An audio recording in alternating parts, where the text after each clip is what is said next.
If you're chasing a bitch, she's gonna run away screaming another fella's name. Listen, love is a game, okay? And if you're not playing that game, it don't matter. You're in the game no matter what, and you're gonna lose if you choose not to play. Because anybody that tells you that love is not a game is just fucking lying, dude. Like there's strategy to this shit, and you really gotta lock in if you want to win. So listen to this. Look back at when you've ever chased a girl. Did they come running back to you, or was they way more distant, way more dry until you finally pulled back? And then what happens? They come running towards you. Let me give you an example, right? Let's say you texting this girl, and the second she texts, you are instantly on that shit. And that's normal because you're interested, right? Not in the girl's mind, because if you instantly respond to her, she's gonna think you chasing, man. She's gonna think you desperate, and now she's gonna start leaving you delivered for hours. But the second you leave her undelivered for hours, right? The second you do text back, boom, guess whose Bitmoji instantly pops up? Hers does. Why? Because girls always got their phone in their hand. Their phone is always around. And not just girls, us too, dudes too. But you might be like, okay, if that's the case, why don't she text me back immediately? Well, first off, if the conversation is boring, dude, like texting back immediately is cool to a certain extent. But sometimes you gotta have a few minutes in between to let that conversation go a little bit longer, or just have some time to think about how to make this shit not boring, because it can get boring. And you don't want to get stuck to where you're just texting back and forth for hours, literally just saying, I love you, or on some freaky shit. But if you are texting back immediately, that's going to throw the girl off. Now, why? I don't know. I'm not no girl. I'm not inside their minds. But they are going to distance themselves from you. So what you need to be doing is do the exact same shit. I've always thought the way to win the game is to match energy. You need to read them like a damn book. And then you got to write your own. You got to write a copy of that shit. You got to figure out how to get around that, how to be the best selling author when they at the top, right?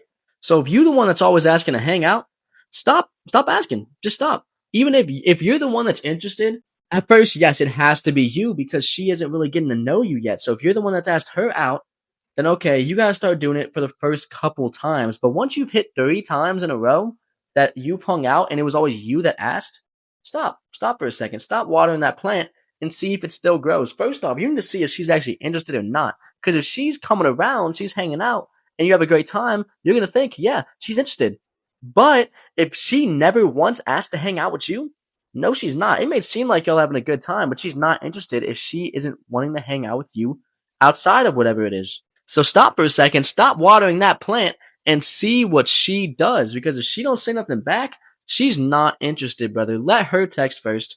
Let her ask you to hang out. Let her plan a date. Hell, let her be the one to buy you gifts. Because I don't know about y'all, but for me, a big type of love language is giving, right? So I'm going to give as much as I can.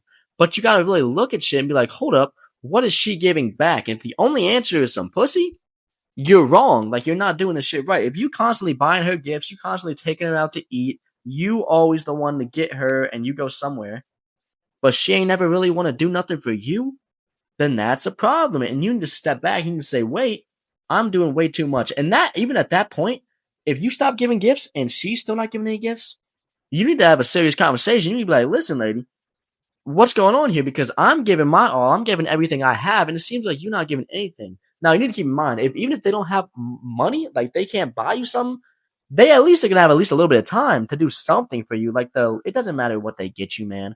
You could spend $100 and they could make you some origami or some bullshit. But the difference is what you have and what she has. If you got a lot of money to spend on her and she don't have a lot of money, the least she could do is still to make something for you. Do something just to show that she cares. And if she's not doing that, you got to have a sit down. You got to have a talk. You got to be like, listen, lady, are you interested in me?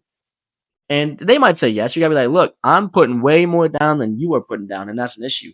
Don't do that. Also, if you are the one that every time has to initiate getting a little freaky, that's a problem too. Like, sure, yeah, you getting it, right? You getting it. So just be like, okay, you know what? If she's not going to initiate, I'm going to initiate because I want it. But let's have a little bit of self-control here, brothers. You need to make her want it. If it's only you every time, she's like, well, I guess so. Come on over and spread them, but I'm not going to be interested. There's not going to be a smile on my face. It's not going to be a smile on these lips, all 4. Then that's a problem. So you have to take that power away from her. You have to be the one that's more distant now, and she needs to chase you. She needs to come to you. And people are not going to like it. People are not going to agree, but that's the way it is. Because if you chasing, she's running, and she might start calling someone else's name. She might start calling out for help when you chasing her. She might say, help me, Tyrone. Help me, Jeremiah. Help me, Brian. Whoever the fuck. I don't care. She gonna start calling another dude's name and it's not gonna be yours. But if you just back up a little bit, match that energy, maybe even top that energy a little bit, she's gonna start coming to you. And she's not coming to you, then she's not coming for you. Like, she's just not interested in you, brother. So what can you do? Just analyze your moves, man. It is a chessboard. Every move she makes, you analyze it. You think before you do. And then you get 2 steps ahead of her, man. You maybe even cheat and sneak an extra move when she's not looking, right? Anything you got to do to win this game. Now, should you really have to play the game? No. Not all girls are going to be playing games with you. But even if they're not playing games, you have a text. Even if they're responding quick, they're giving you all the gifts and everything like that, it's still a game because you could still be doing too much without realizing. Maybe you're not doing enough. Maybe she's one of them girls that love their dudes to be obsessed with them. And that could work. I'm not 100% sure about that, but it could work. There might be a chance of backfire.